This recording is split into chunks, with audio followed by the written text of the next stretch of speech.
Thanks, Kurt's the alcoholic. Well, I'm kind of losing my voice, so bear with me. Um, yeah, I was kind of gathering my thoughts, thinking about,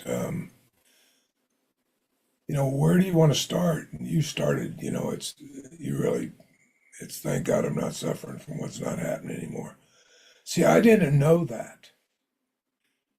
I thought I was suffering from what was happening. That was the world I lived in, that in my head, right?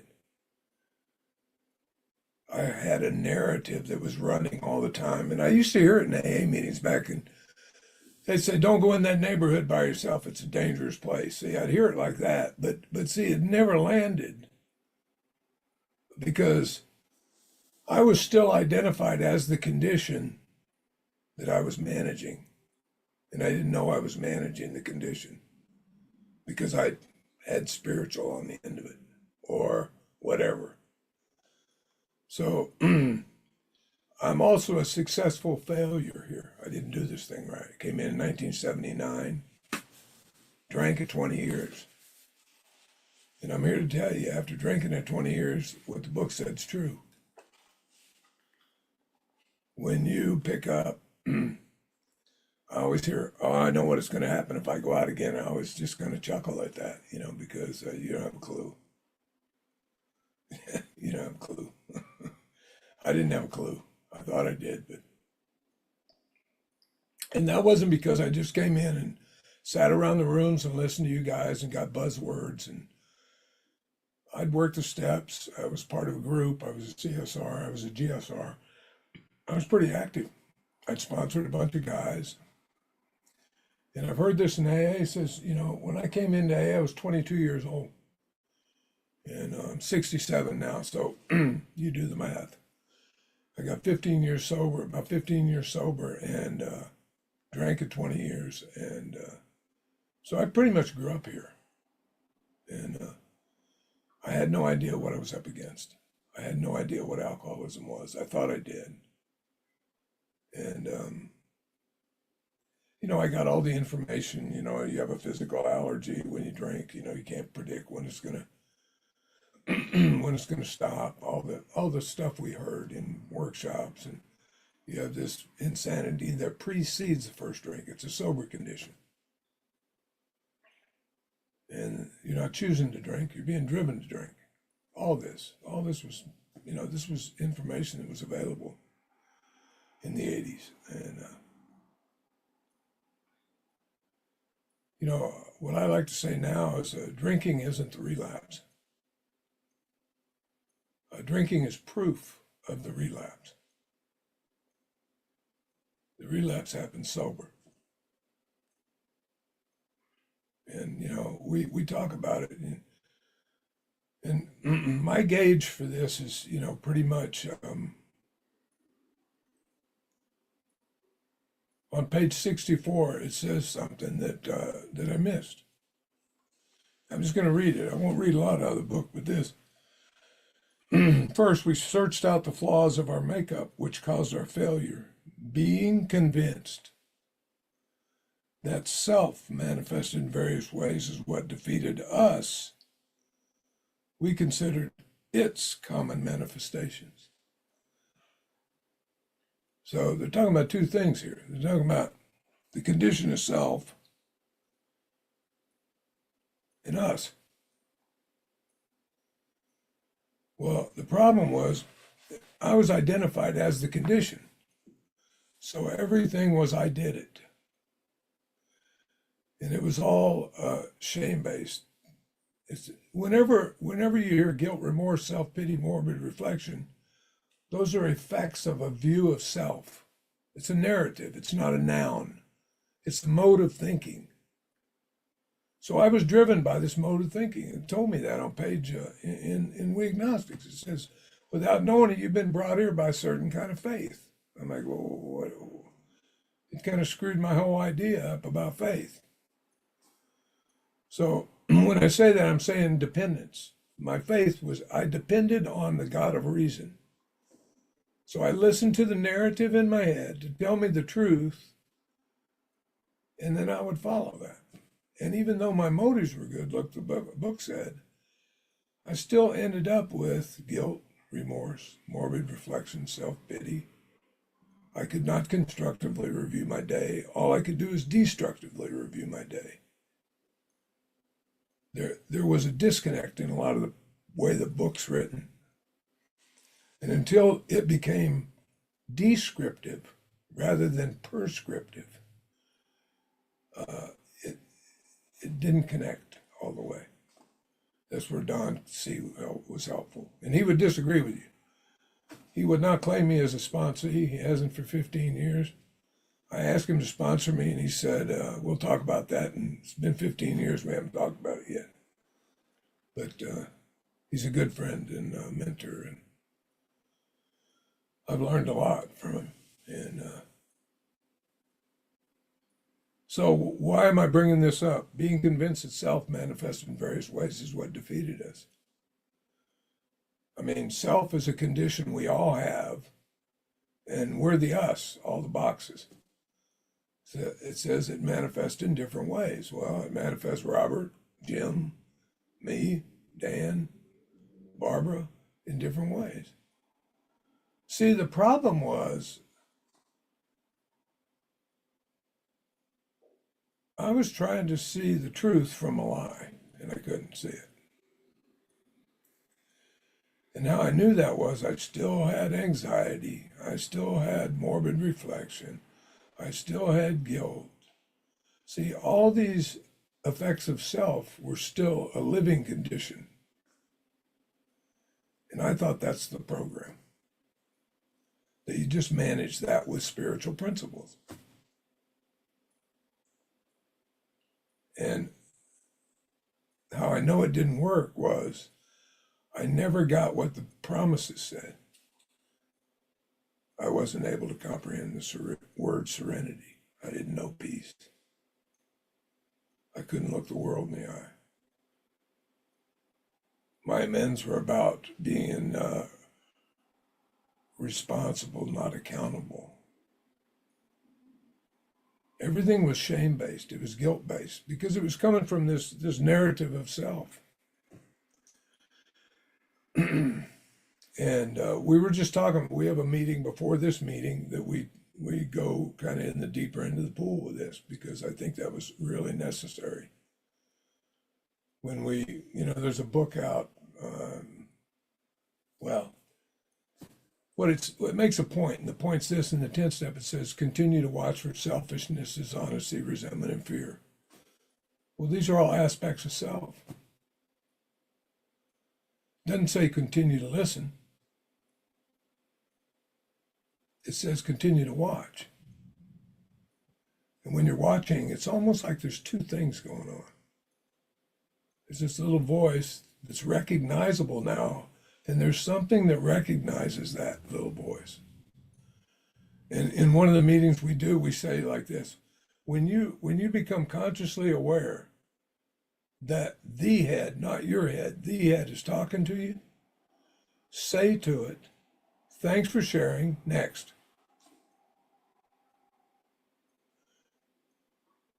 Thanks for sharing, next. Now, this sounds really funny and stupid, but I'm telling you, over time, it creates a huge space. And in that space is what Koyas said when he said, look, I want you to look for agitation and doubt. You think you can do that for a week? I'm like, yeah, no problem. And then I called him a week later. I said, well, I failed the test. And he was like, well, what test are you talking about? And I said, the test you gave me last week about agitation and doubt. He goes, that wasn't a test. I said, what do you mean it wasn't a test? And he said, I didn't get anything done all last week because I was looking for agitation and doubt. So I was constantly pausing. And he goes, that was the point. He said, the point was to see how much you're totally unconscious that you're in this condition. Agitation and doubt are like, he said, they're like a stop sign in the street. And he said, I want you, as soon as you recognize that stop sign in the street, you're supposed to stop. That's the pause. And what happened after doing that for a while what I recognized was every time third column got triggered, hurt, threatened, or interfered with, those aspects of self, there was a reaction. No thought involved, just a reaction. And when I started to pause and create this kind of space, I had an ability to access a response which came from a very different place. And I realized, oh my God, I've been functioning totally out of this conditioned, you know, we say it's our thinking. It's really not. It's just thinking. It's most of the thinking I have was given to me by you guys here, growing up, society, it's all conditioned. And it doesn't mean I got to get rid of it. I just got to see it ain't telling me the truth most of the time. We were talking about the guest house, that poem from Rumi, and it says invite all these things in, bad, good, indifferent, because they might be sent from a guest. They might be sent from a guide from beyond. And I thought, geez, that's what happens in AA. A friend of mine says the only thing I had to do was drink myself to death to get here, It's like I didn't sign up for this. I thought I didn't think I was sent here to quit drinking. I was sent here by the courts. And I thought, well, just get my court card signed. And I had 3 brothers, and I had different color pens, and I got them signed really well. They'd forge it. I'd take it in, give it to my probation officer. Till that didn't work anymore, and you move to the next thing, Plan B. But I didn't think I had a drinking problem. I was the last one to find out. I was 22 years old. So what was really crucial with the menu, which is not the meal, the menu is not the meal. The menu is to get me to the meal, meaning the 12 steps, the big book. It's the menu. And I worshiped the menu for a long time, and I think that was all part of the path. I probably beat some people over the head and caused major injuries with that big book. I mean, my motives were good. I was excited. It warns you about excitement, I was excited. How could you not be? You found a fellowship of people. There was camaraderie. We'd go on these retreats up in monasteries. We'd have, Don Pritz had come in to speak. Don Coyce had come in to speak. Mike Lorenz had come, all these guys. And these were just regular AA guys back in the day. They weren't any, I don't know, Pritz and Coyce were pretty well known, but the bottom line was, we had a connection, that's the fellowship, we had and I've met a lot of people over the years. Most of them I met on Zoom lately. Mitchell and I, we've become really good friends. Mitchell's in Florida, I'm in California. Shannon, same thing, did a men's retreat, and, we hooked up. I mean, it's funny how this thing works, So, like, what happened? Like you go, what happened? 20 years you drank, 19 years you drank. What happened? Like, you can't pin it on one thing. You can never pin it on one thing. But there's something, I was given a prayer. It's so funny. I was given this prayer in the very beginning. I couldn't quit drinking. Everybody in AA knew me. Bill Cleveland, shit, he'd send trucks over to my house, drag me up to monasteries, and he'd send his sponsees, and everybody was trying to get me sober. And I even had some people in AA say, oh, you don't want to get sober. Let me tell you, I'd go down to my boat at night because I couldn't look at my kids anymore, my 2 boys. And I would drink myself to sleep and cry. Now, if you think that's someone who doesn't want to quit drinking, you really need to study what alcoholism is about. So what happened was is I got sent to, I knew just go to meetings. They said get there early. The problem was I was drinking in the parking lot 30 minutes before the meeting started. I was not fellowshipping. I was drinking. And then I'd go to the meeting because I couldn't not drink. I couldn't stop to start. And I had all the information I needed. I had plenty of information. I was asked to go to a meeting up on the hill. It was a men's stag. I don't do men's stags. It's just not my cup of tea. And said, I think you need to go up there because they don't know you up there. Everybody knows you around here. So I did, I did what I was suggested. I went up there and drinking that day. I went to the meeting that night. And I was complaining about how my former wife, who's many years sober and did a hell of a job hanging in there, she had left because this alcoholism imploded in the family. And so I was bitching about how bad she was because she screwed everything up, don't you know? And this little old guy followed me out in the parking lot to my plumbing truck, and he said, hey, he said, can I make a suggestion? And I said, sure. You know how you say something, here's the head. See, you're saying, sure, you could say something because I want you to get finished so I can get home and start drinking again. And he said, I noticed you raised your hand as a newcomer. I said, yeah, I did. I said, that's because I was drinking this morning. And he said, well, you need to stop doing that. I said, what do you mean? He said, you need to stop doing that. I said, why is that? And he said, you're not a newcomer. You've been around here 20 years. Everybody knows you. We didn't design that for this. He said, every time you raise your hand as a newcomer, you put more guilt and remorse on the condition you're trying to get rid of. He said, stop it. And it was that resonance of truth. Sounds like this, kind of.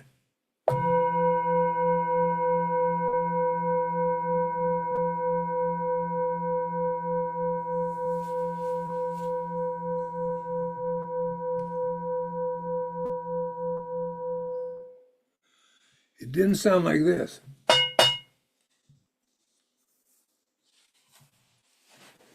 And I heard that. And he turned around and walked away. And I thought, well, that's like, like that wasn't very kind. Yeah. Next week, same thing. I complained again. And guess what? He followed me back out to my plumbing truck again. He said, can I make another suggestion? And because of the experience I had the week before with him, I said, yes. And he said, if I write a prayer, will you say it? I said, sure. And I don't know if I meant it when I said sure, but I did. I said it for about 3.5 months. And the prayer he wrote down was, God, please give Rhonda the very best that life has to offer. Please give her health, happiness, and prosperity. And please give her a peace and understanding she's never experienced before. I said that prayer pissed off in my bedroom. I said that prayer every which way I could say that prayer. And not believing anything was going to happen. And to put it bluntly, the prayer I just said happened to me. And I got released. Let's just leave it at that. It was a big pop. And everything made sense. And one of the things that made sense was this: there was no fault in this. There was no guilt, remorse. It was like all of this. Don Coyce, when I was drinking one time, he asked me, he said, she'd filed divorce papers and of course I did the manly thing, step up to the plate, I burn them in the kitchen. lit them on fire and dropped them on the floor in the kitchen. And I was down in Newport Beach, and I was going to a divorce attorney. And I was drinking in a little cove, and Coyas called me. And, it's funny how sponsors, they call the right time, right? And he said, were you serious when you took the third step? I said, what do you mean? He said, were you serious? And I said, well, hell yeah, I couldn't have been more serious. And he said, I'm going to tell you something, you're not going to understand it. He said, all this is part of that decision you made.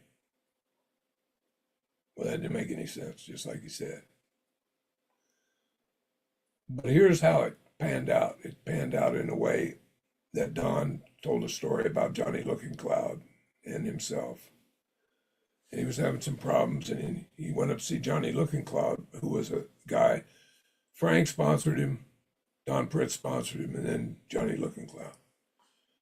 So he took him up, and he said he was talking to Johnny Looking Cloud, and he was listening as he was kind of whittling.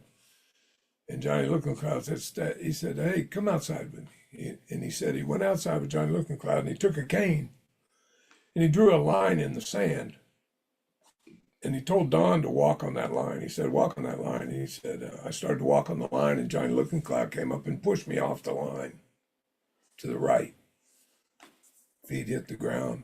He said, now get back on the line.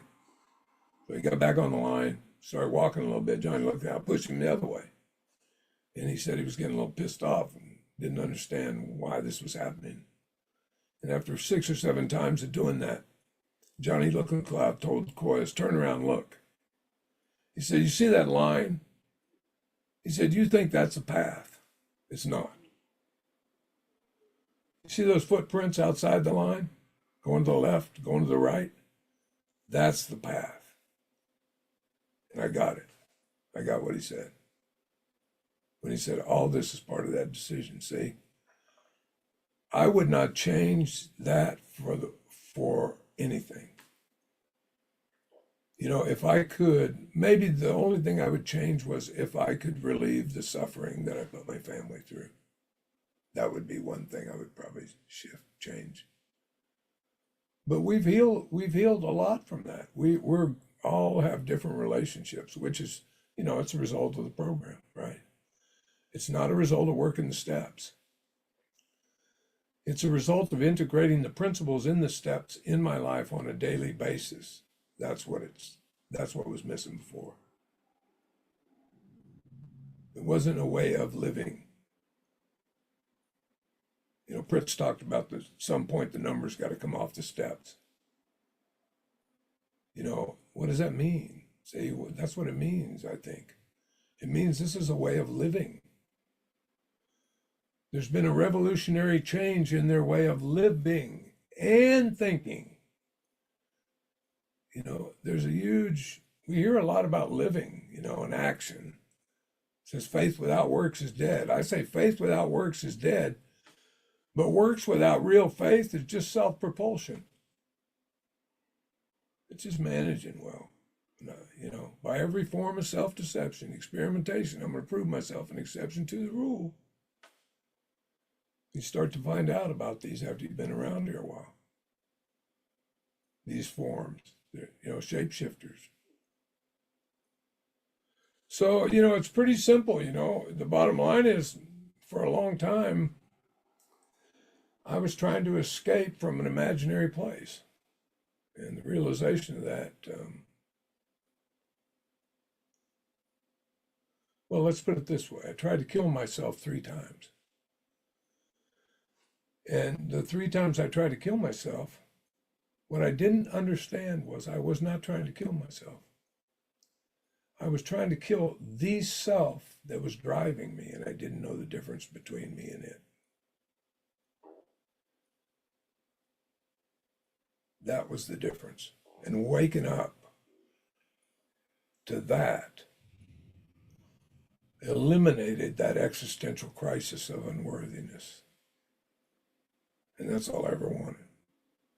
Because that's where the irritable, restless, and discontentness came from. It came from a misperceived perception that I was separate from this great reality. I have a friend that says it like this.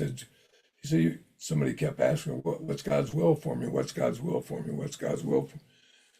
And he said, I love this. He said to her, you don't need to know what God's will is for you. What you need to know is that you are God's will. You are a divine expression of this great mystery. And I think when that came across the screen, where thoughts show up too, I understood what unconditional love was. I understood what you guys were talking about. I understood what real forgiveness is, not being forgiven, but forgiveness. I understood what grace was. I understood what the book said when it said you entered the world of the Spirit. What's it look like? Well, you can comprehend the word serenity. You can know peace. You can look the world in the eye. You intuitively know how to handle situations that used to baffle you. Everything is descriptive about what that looks like on a daily basis. And if you get sideways, or I get sideways with it, I don't spend a lot of time with it. You know, Corus and I were talking about this the other day. He said, can you make a mistake without processing shame and guilt? Well, sure you can. Sure you can. It's a mistake. It's not, I screwed up, you dummy. You know, it's not that. See, it's a whole different viewing platform. And as my friend Mitchell would say, it has a very compassionate and loving energy that can be passed on to the people we meet.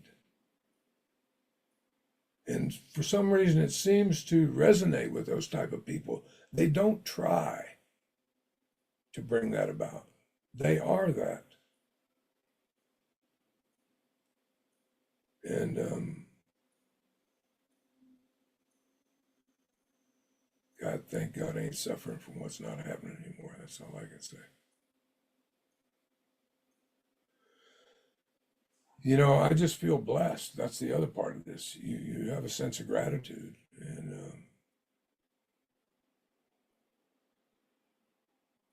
that I just want to stay really close to that because it produces a whole different viewing platform. And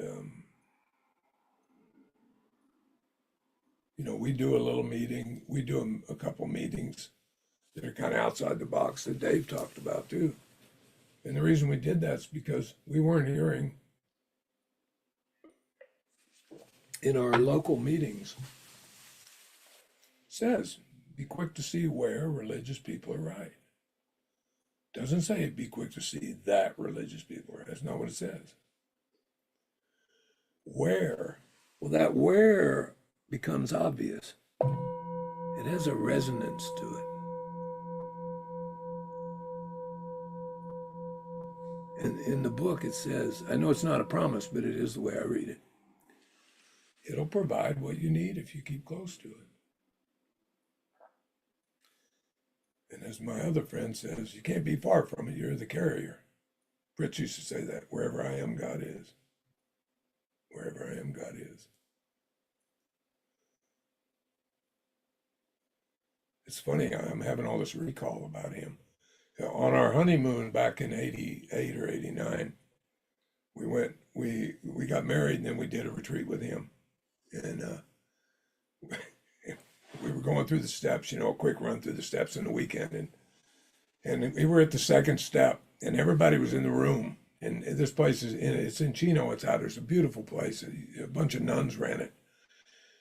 And in fact, if anybody knows Jim Finley, he was part of that for a huge amount of years. But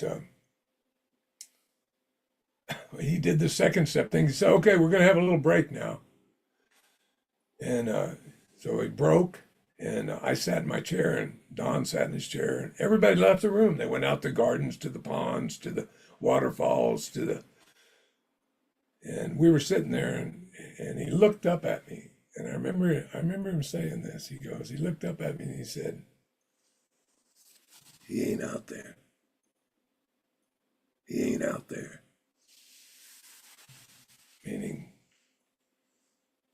Here it is, right here, right now.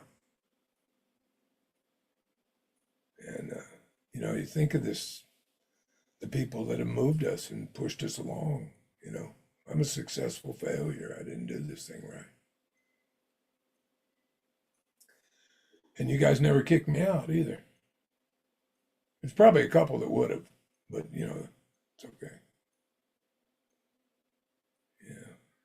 So what's the time frame, Dave? You have about 15 minutes left. Okay. Well, let me just I'm going to go back to the beginning and kind of jump to the forward. So I didn't my family didn't drink. We didn't have alcohol in my family. I had three brothers, and I was the one they said the black sheep. Kurt's the black sheep. Whatever that meant. And I started drinking in the teens, and somewhere lost the power of choice in high school. Had a girlfriend in high school that bought me a pint of Jack Daniels a day if I sleep with her twice a week. And so that arrangement was okay with me. And she'd buy a green label Jack Daniels, and I would put in my Jack in the Box Coke. And I'd go to Papa Constantino's class with my Jack in the Box Coke in math. And I quit coming, and she said, well, I want you to come just to the finals. Just take the finals. And I said, nah, I don't think so. And she said, I'll let you bring your Jack in the Box Coke in if you come and take the test. Well, I didn't think about that for years. But I think Miss Papa knew what was going on. I think Miss Papa knew I had to drink. And I was in high school. I didn't know what I was up against. I thought it was all bad decisions. I thought, I didn't care. If you don't care, then why feel so bad after you do it? I mean, it's funny, the same voice that told me to go out and drink is the same voice that beat me up when I came back in. You got to come to the realization that's not your real voice. I'm looking at people at the podium thinking I'm identifying with the people at the podium. And I'm not. I'm identifying with the condition that's driving them at the podium. That's why I relate to them. I have a common condition. The bondage of self, which manifests into alcoholism for me. Yeah. For me, I had to drink to become an alcoholic. That's kind of my genre. I had to drink to be an alcoholic. I have a physical allergy. I'm not a hard drinker. Ask anybody that was around me when I went out at 19 years. I had a guy, one of the first guys I sponsored over 30 years ago, he said, it's really weird. We always heard about this guy in your talks. And he said, one day when you started drinking, he showed up and you disappeared. And I was like, wow, good thing I wasn't a witness to all this. I don't think he could bear it. So this thing, was alive and well early. But coming to you guys was, and getting in the big book. I mean, it's the text. It didn't tell me what everybody's opinion of alcoholism was in the meetings. It told me what the basic text said about what they thought we had, which I found in a lot of meetings it contradicted a lot of stuff I was hearing in meetings. And that made me question things, which I think was really, really important. My first sponsor was Joe H. And Joe, well, out here, Joe was like, just don't drink. He would beat that up left and right. If you could just not drink, you don't need AA. If you want to tell me how to do that, tell me how to do that. Like, sit down with me. Let's go through the DTs. Buy me a beer. Take me to a meeting. Like, but don't give me that information and then let me walk out of the room because I'll be drinking by the time we get to the car. So I started questioning things in AA. And some people said to me, "Oh, you're complicating this." I had deeper questions. I didn't know that. I didn't know. I think we all do, to be honest with you. And I don't think it's talked about. I don't think the bondage itself is talked about enough. I don't think that condition, I think, I've said this time and time again with emotional sobriety letter. When it says, "Suddenly I realized what the matter was." Bill said, "My basic flaw had always been dependence." No, not at all. No, self's basic flaw had always been dependence. See, there's a huge difference when you're identifying as the condition versus having the condition. And when I saw that I had the condition, the possibility to be free from it became available. It never became available before that. It was like, oh, this is what they're talking about. This is the freedom.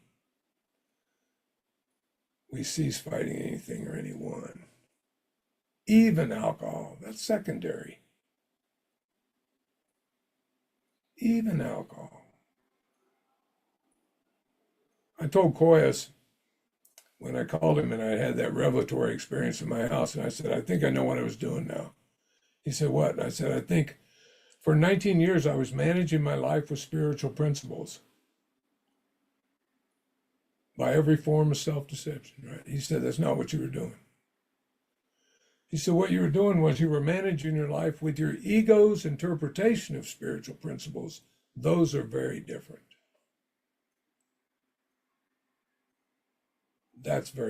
Those principles have to be integrated. They're a living thing. What makes it look like a living thing? Well, if I screw up and I'm dismissive of you, that I correct that. It's just that simple, that I correct it.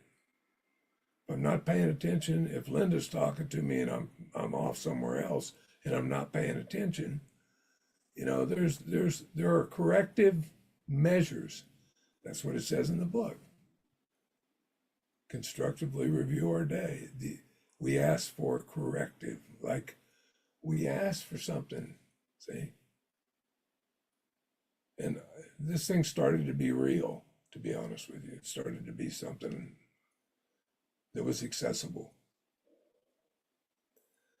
I'm not burning energy foolishly. I love that. In fact, I could probably burn a little more energy than I am, but I'm kind of, it's like, look, AA gave me a life. AA is not my life. It gave me a life. And that goes into all the stuff we talk about to the family afterwards, to the employers, to, it's like the whole ball of wax, right? That's and we get to practice it. I got a 22-week-old black Labrador puppy at home that weighs 65 pounds. He has tested my patience more than any of you guys in 38 years. No. No, I think that's all I've got. You guys have been great, just hanging in there and listening.